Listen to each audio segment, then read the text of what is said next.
Polling booth पर line लगती है संजय जी, उनसे भी बहुत कुछ समझ में आता है। छपरा की आज दिलचस्प तस्वीर ये देखने को मिली कि हमें महिलाओं की लंबी कतार दिखी।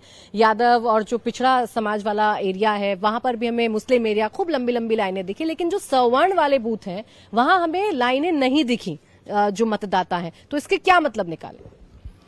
नहीं, ठीक है, वो जागरूकता के सवाल पर जो एक सवर्ण मतदाता होते हैं उनको लगता है कि ठीक है, कंफर्टेबल तरीके से हम जाकर के लाइन में वोट कर देंगे।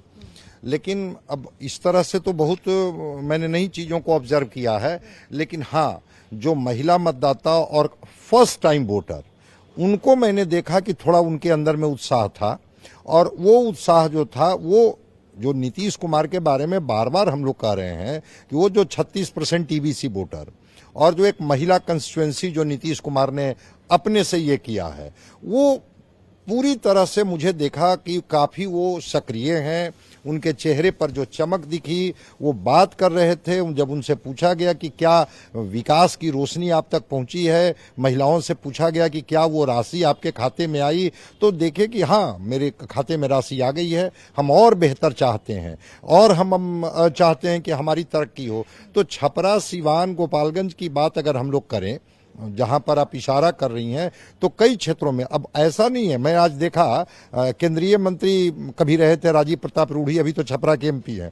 अब उनकी बेटी कल आती है फ्लाइट से, आज सुबह में वोट करती है और फिर शाम में वो दोपहर की फ्लाइट से वो चली जाती है दिल्ली। हाई सुप्रीम कोर्ट में वो प्रैक्टिस करती है, वो प्रैक्टिस करने चली गई।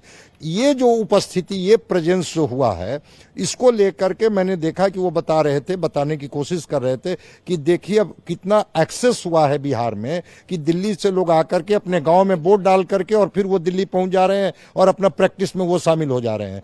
तो ये मैं मानता हूं कि उपस्थिति मजबूत रही है। और जो आप निषाद समाज के बारे में पूछ रही थी, जरा मैं एक लाइन उसको एड ऑन कर देना चाहता हूं।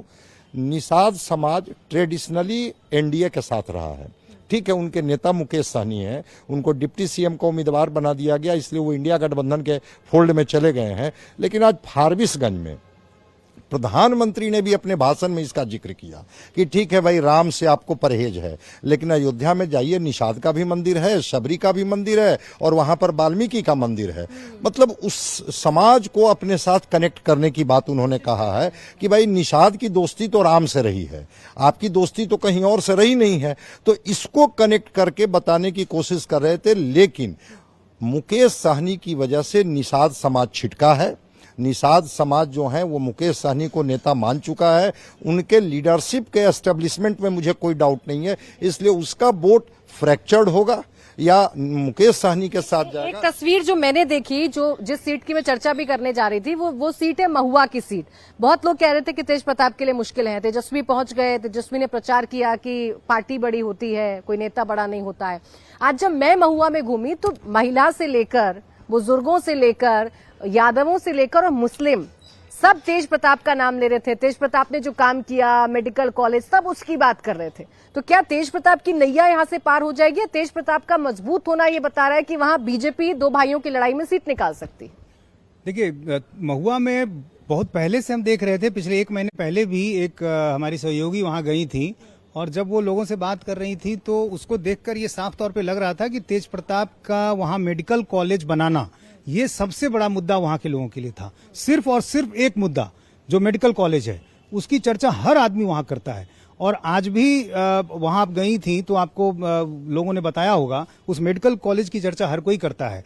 लेकिन ये सही है कि तेजस्वी यादव वहां गए, खुलकर उन्होंने कहा कि पार्टी बड़ी होती है, लगातार उन्होंने वहां बोला। तो ऐसे में लग रहा था कि एमवाई जो है वो कहीं ना कहीं आरजेडी कैंडिडेट के पक्ष में इंटैक्ट रहेगा। लेकिन मुझे लगता है कि परिवार में जो कुछ भी हुआ, लोग देख रहे हैं, थोड़ी सहानुभूति भी तेज प्रताप को लेकर के है। और अंदर खाने जो कुछ खबरें मुझे वहां मिली आरजेडी के कुछ कार्यकर्ताओं से ही, कि राबड़ी देवी का फोन जो है वो वहां जा रहा था। ये पब्लिकली भले ना कहा गया हो, पार्टी तो आशीर्वाद दिया ही सुबह सुबह दोनों बेटे। जब वोट डालने गई थी तो मैंने ही उनसे पूछा था कि भाई क्या आशीर्वाद दोनों बेटे को है, तो उन्होंने कहा कि हाँ, दोनों बेटों को मैं आशीर्वाद देती हूँ।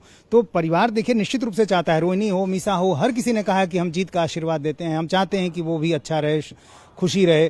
तो कहीं ना कहीं परिवार भी चाहता है और इस नाते मुझे लगता है कि अंदर खाने कहीं ना कहीं आरजेडी के संगठन में वहां कार्यकर्ताओं के बीच ये संदेश भिजवाया गया है, तभी आपको वहां पर इस तरह की तस्वीरें मिलेंगी। और बेहतर आप बता सकती हैं, आप वहां गई थी तो आपको क्या किस तरह का लगा वहां?